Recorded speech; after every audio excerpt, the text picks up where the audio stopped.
Du coup, Madame la maire, peut nous dire un mot là sur la motion que vous avez présentée aujourd'hui? Oui, oui, c'est une motion qui est importante parce qu'on voulait d'abord mettre la lumière à nouveau à quelques mois de la nouvelle saison cyclonique de cette grosse problématique des ravines parce que elles ont été un vrai sujet de danger pour nos populations, pour nos familles. On l'a vu sur Saint-Denis, à Rivière-Saint-Denis, Patata-Durand, à la Source, Caricube, enfin tout ça, c'était vraiment très traumatisant. Et moi, ce que je ne souhaite pas, c'est que tout ça s'endorme parce que il y a beaucoup de choses à faire. Donc cette motion rappelle à chacun ses responsabilités, à la CINOR en tant que GEMAPien, c'est-à-dire qui gère les rivières qui sont endiguées, et à l'État aussi qui est propriétaire des rivières et qui est propriétaire de tout le domaine plus fluvial qui est non endigué, ce qui est quand même très important à La Réunion.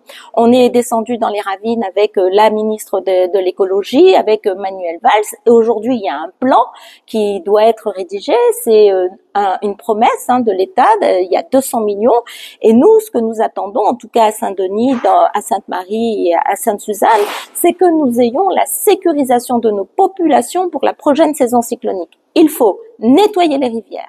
Il faut que les gens sachent que les maires ne peuvent pas rentrer dans les rivières pour nettoyer. Enlever une branche, ça n'est pas possible. Donc, il faut que l'État vienne nettoyer. Il y a encore des branches, il y a encore tout ça à enlever. Il y a des galets qui se sont déplacés et il y a des rives qui sont instables aujourd'hui. Il faut mettre quelques galets pour restabiliser tout ça.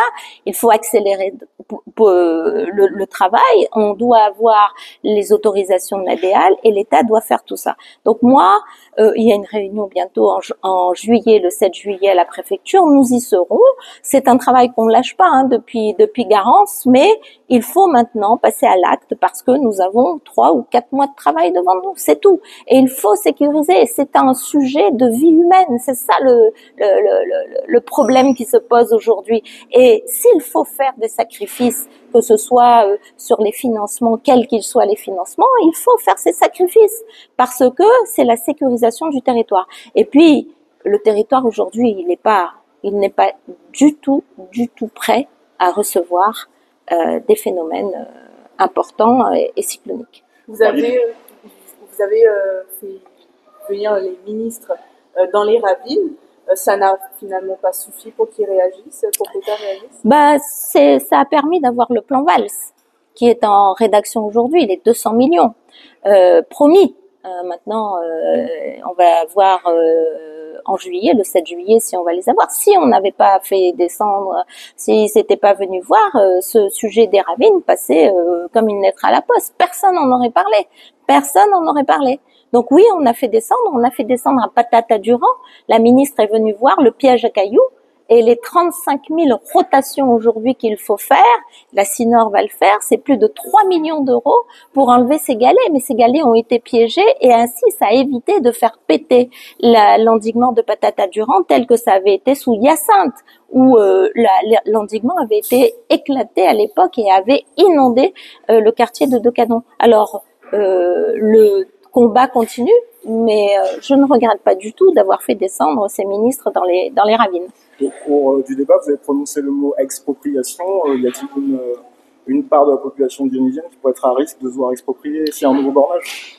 Ce que je voulais dire, c'est que nous, les maires, on n'a aucun pouvoir.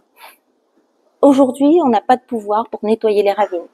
On n'a pas de pouvoir et de budget pour accompagner ce phénomène. Parce que la loi aujourd'hui dit c'est l'État ou les intercommunalités qui doivent faire ce travail. Ce que je disais, c'est injuste, parce qu'au final, quand les populations sont en difficulté, après un cyclone, après une inondation, après je ne sais quel phénomène, le seul pouvoir qu'on donne aux maires, c'est d'expulser les gens qui sont en danger. Je trouve ça vraiment pas juste. Je trouve que, à la limite, ce pouvoir devrait être le pouvoir de l'État, Celui qui finance, celui qui a la responsabilité, devrait avoir aussi la responsabilité de le faire, ou de la CINOR, ou du Théo, ou de la CIREST, etc.